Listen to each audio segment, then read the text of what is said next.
తిరిగి BCN news కి స్వాగతం. తాడేపల్లిగూడెంలోని నందిబొమ్మ సెంటర్ శ్రీ విఘ్నేశ్వర రామాలయం దగ్గర రంగస్థల కళాకారుల సంక్షేమ సంఘం నెలవారీ కార్యక్రమం జరిగింది. సంఘ అధ్యక్షులు షేక్ నాగూర్ సాహిబ్ ఆధ్వర్యంలో జరిగిన ఈ కార్యక్రమానికి ప్రభుత్వ విప్ ఎమ్మెల్యే బొలిశెట్టి శ్రీనివాస్ ముఖ్య అతిథిగా హాజరయ్యారు. పట్టణ యాదవ్ సంఘం అధ్యక్షులుగా ఎన్నికైన తాతాజీకి గౌరవ సత్కారం అందజేశారు. Tadepalligudem junior college lecturer PV నాగార్జునకు ఉద్యోగ సత్కార అవార్డు, రచయిత గాయకులు సయ్యద్ జమీల్ కు కళా సత్కార గ్రహీత అవార్డు అందజేశారు. పట్టణ యాదవ్ సంఘం తాతాజీని ఎమ్మెల్యే బొలిశెట్టి శ్రీనివాస్ ఘనంగా సన్మానించారు.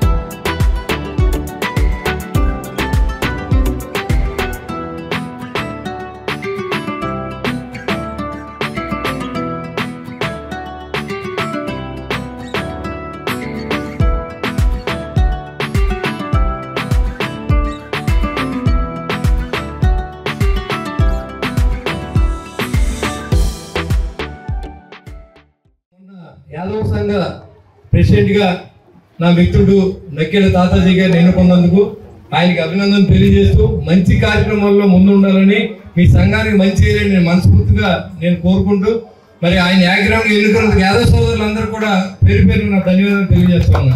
ఎందుకంటే మంచి వ్యక్తులకి పదవి రావాలి, స్వార్థం లేకుండా 10 మంది పనిచేసే వ్యక్తులకి పదవి వస్తే 10 మందికి మంచి జరుగుతుందనే ఉద్దేశంతో మరి ఆయన చేశారు. మీ సంఘానికి మంచి చేయాలి, మీకు ఎప్పుడు నా సహకారం ఉంటుందని కూడా నేను తెలియజేస్తా ఉన్నాను. రంగస్థల కళాకారుల సంఘం ఈ సన్మానం వల్ల ఒక కళాకారుడికి ఇబ్బందులు ఉన్న కుటుంబాన్ని ఆదుకునే విధంగా చేసే కార్యక్రమం ఇది.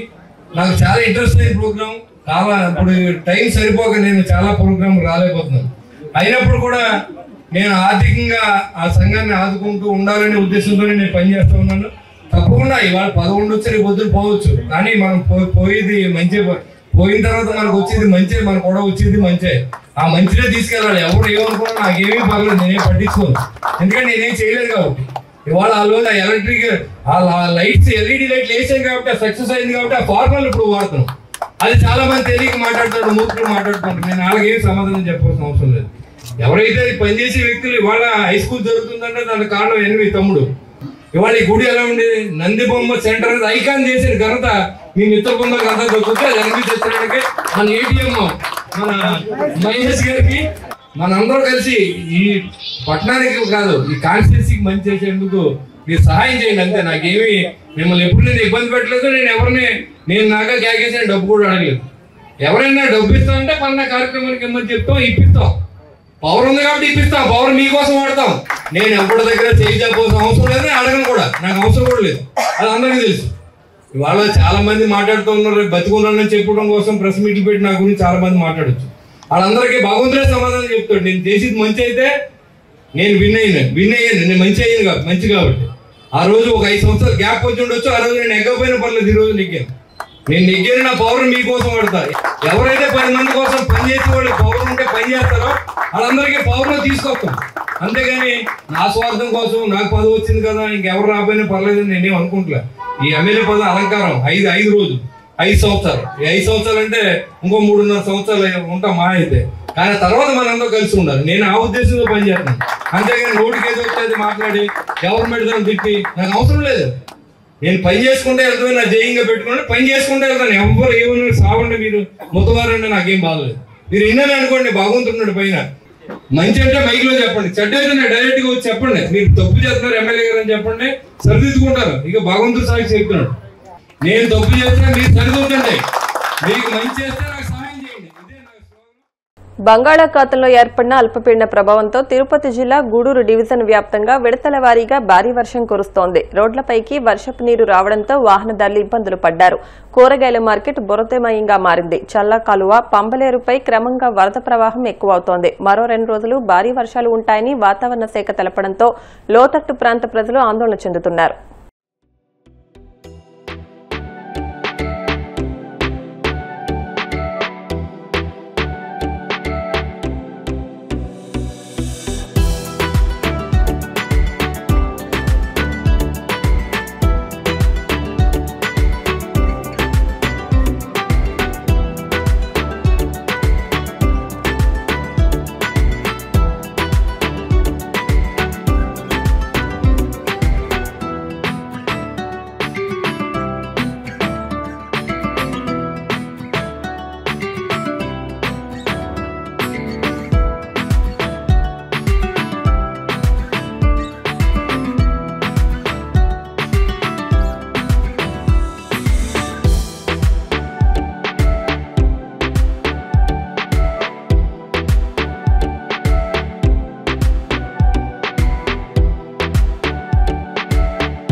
రాష్ట్రంలోని కూటమి ప్రభుత్వం బీసీ వర్గాల పట్ల నిర్లక్ష్యాన్ని ప్రదర్శిస్తూ బీసీ భవన్లో కనీస మౌలిక సదుపాయాలు కల్పించకపోవడం దారుణమని వైసీపీ బీసీ నాయకులు ఆగ్రహం వ్యక్తం చేశారు. వైసీపీ బీసీ సెల్ జిల్లా అధ్యక్షులు నేట్లపల్లి శివరాం ఆధ్వర్యంలో కడప పాత రిమ్స్లోని బీసీ భవన్ను వైసీపీ బీసీ విభాగం ప్రతినిధులు సందర్శించి అందులోని లోటుపాట్ల గురించి ప్రభుత్వాన్ని ప్రశ్నించారు. ఈ సందర్భంగా వారు మాట్లాడుతూ బీసీ వర్గాల అవసరాలు తీరేలా వైసీపీ ప్రభుత్వంలో నాటి ముఖ్యమంత్రి YS Jaganmohan Reddy, Kadapa MP YS Avinash Reddy చొరవ తీసుకుని ఎంపీ నిధులు 6 కోట్లు వెచ్చించి బీసీ భవన్ను నిర్మించారన్నారు. ప్రస్తుతం కొనసాగుతున్న కూటమి ప్రభుత్వం కనీసం 20 లక్షలు వెచ్చిస్తే ఇక్కడ అన్ని మౌలిక వస్తువులు సమకూరుతాయన్న విషయాన్ని విస్మరించడం తగదన్నారు. బీసీ భవన నిర్మాణంలో ఎన్నో కోట్లు వెచ్చించి ఎంతో హుందాగా వైసీపీ ప్రభుత్వంలోని వైఎస్ జగన్మోహన్ రెడ్డి గారు, ఎంపీ అయినటువంటి వైఎస్ అవినాష్ రెడ్డి గారు, మాజీ మేయర్ సురేష్ బాబు గారు, డిప్యూటీ సీఎం అమ్జద్ బాషా గారు, శాసనమండలి సభ్యులు రమేష్ యాదవ్ గారు ఒక ప్రణాళిక రచించి ఎన్నో ఏళ్ళు బీసీలు ఇక్కడ ఉన్నటువంటి ఒక బీసీ భవన్ కోసం దశాబ్దాల కాలంగా ప్రతి ఒక్కరు అడుగుదామనే ఉద్దేశంతో కడప నట్టి నడిబొడ్డున బీసీలకు బీసీ భవనం ఇస్తే బాగుంటుందనే సదుద్దేశంతో ఓల్డ్ రిమ్స్ నందు పాత బస్టాండుకు 500 మీటర్ల దూరంలో బీసీ భవనం స్థలం కేటాయించి 20 సెంట్లు ఇక్కడ ఆ స్థలానికి ఇప్పుడున్న పరిస్థితుల్లో సెంటు 80 లక్షల రూపాయలు విలువ చేసేటటువంటి స్థలం కేటాయించి అందులో ఎంపీ లాట్స్ కింద 6 కోట్ల రూపాయలు నిధులు వెచ్చించి భవన నిర్మాణానికి అత్యంత సుందరంగా తీర్చిదిద్దేటువంటి వైసీపీ ప్రభుత్వం దీనికి మౌలిక వసతులు కేటాయించడంలో కూటమి ప్రభుత్వం ఘోరాతి ఘోరంగా విఫలమైందని ఇప్పుడు చెప్పచ్చు. ఎందుకంటే ఇప్పుడున్నటువంటి కూటమి ప్రభుత్వం కనీసం ఒక 20 లక్షల రూపాయలు విలువ చేసేటటువంటి దీనికి కావాల్సిన ఏసీలు కావచ్చు, మంచాలు కావచ్చు, బీద పిల్లలు పండుకునేటటువంటి బెడ్లు కావచ్చు, 10 రూములు ఉన్నాయి బీద పిల్లలకు. అందులో 3 కేటాయించారు. ఎక్కడెక్కడి నుంచో వచ్చేటటువంటి జిల్లాల నలుమూలల నుంచి వచ్చేటటువంటి బీసీలకు సంబంధించిన బీద పిల్లలు పడుకునే దానికోసం మౌలిక వస్తువులు కనీసం చాపలు కూడా వేయలేటటువంటి పరిస్థితి కూటమి ప్రభుత్వం ఉంది. ఈ బీసీ భవనాన్ని మీరు చేయలేని పక్షంలో మాకు బీసీలందరికీ కలిపి అప్పచెప్తే మేము చేసుకునేదానికి జోలో ఎత్తుకొని జిల్లాలో ఉన్నటువంటి ప్రతి బీసీ దగ్గర 100-200 సేకరించి మేము తయారు చేస్తాం, మీకు శక్తి లేదని చెప్పేయండి ఈ ప్రభుత్వానికి. బీసీలు అంటే మోసంగా భావించేటటువంటి కూటమి ప్రభుత్వం ఏం చేస్తుంది? ఒక బీసీ కూడా మంచి జరగదని ఆలోచన. బీసీ భవన్ ఏర్పాటు చేసుకోవాలని ఈ కడప జిల్లాలోని బీసీల యొక్క దశాబ్ద కళ, చిరకాలమైనటువంటి కోరిక. మరి ఈ బీసీ భవన్ సాధించుకునేందుకు ఈ జిల్లాలో ఉన్నటువంటి బీసీలందరూ కూడా గతంలో ఈ రాష్ట్రంలో పలు దఫాలుగా అధికారంలో ఉన్నటువంటి తెలుగుదేశం పార్టీకి కానీ, నేటి ముఖ్యమంత్రి చంద్రబాబు నాయుడు గారికి కానీ అనేక మార్లుగా మా వినతి పత్రం ఇచ్చాం, మా మొరను తెలియపరిచాం. అయ్యా, జిల్లాలో మాకంటూ ఒక బీసీ భవన్ ఏర్పాటు చేయండి దైనందిన కార్యక్రమాల కోసం అనేసి. మనందరికీ కూడా తెలుసు చంద్రబాబు నాయుడు యొక్క వైఖరి ఎట్లా ఉందంటే బీసీల చేత ఓట్లు వేయించుకోవడం, వంచడం, ఎన్నుపోటు పడవడం ఆయన నైజం. దేవుడు వరమిచ్చినా పూజారి కనుకరించలేదనేసి మరి 6 కోట్ల రూపాయలతో ఈ జిల్లాలో బీసీల కోసం, బీసీ విద్యార్థుల కోసం బీసీ భవన్ అయితే నిర్మించుకున్నాం. కానీ జగనన్న ప్రభుత్వం పోవడం, ఈ బీసీ భవన్కు నిధులు కేటాయించకపోవడం దుర్మార్గకరమైనటువంటి విషయం. కూటమి ప్రభుత్వం వచ్చింది దాదాపు ఏడాదిన్నర కావస్తా ఉంది. ఈ బీసీ భవన్లో కనీస ప్రాథమిక మౌలిక వసతులు కల్పించేదానికి 1 రూపాయి కూడా బడ్జెట్ కేటాయించాల. అంటే ఎవరు కష్టపడారు, ఎవరు ఇచ్చారు? ఇదే అత్త సొమ్ము అల్లుడు దానం చేసినట్టుంది.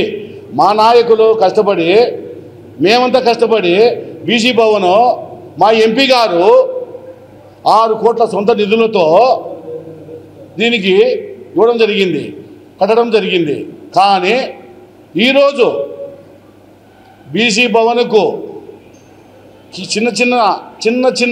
చిన్నవి పెద్దవి కాదు, చిన్నవి కుర్చీలు, మౌలిక వసతులు, బెడ్స్, కుర్చీలు, లైబ్రరీకి బుక్స్, పేనాలు, చదువుకునేదానికి స్టడీ హాల్ ఉంది, అక్కడ కుర్చీలు, ఇలాంటివి పెద్ద కాదు.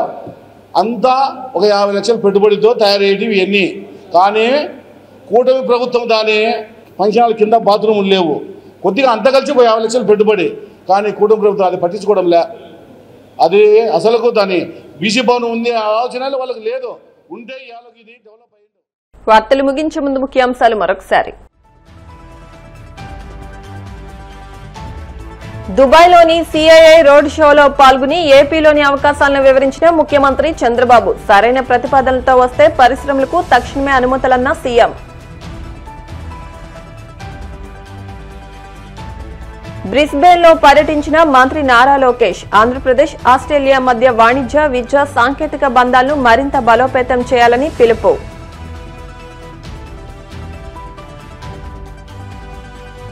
అనకాపల్లి జిల్లా నక్కపల్లి మండలంలో బల్క్ డ్రగ్ పార్కుపై రైతుల పోరాటానికి వైసీపీ సంపూర్ణ మద్దతు. బాధితుల పోరాటానికి అండగా ఉంటామని స్పష్టీకరణ. మంగళగిరి జనసేన పార్టీ కార్యాలయంలో జనవాణి కార్యక్రమం. ప్రజల నుంచి అర్జీలు స్వీకరించిన పాలకొండ ఎమ్మెల్యే నిమ్మక జయకృష్ణ. ఈ వార్తలు ఇంతటితో సమాప్తం. మరిన్ని వార్తల కోసం BCN digital YouTube channel, Facebook page ను ఫాలో అవ్వండి. అప్డేట్ వార్తల కోసం ప్లీజ్ సబ్స్క్రైబ్.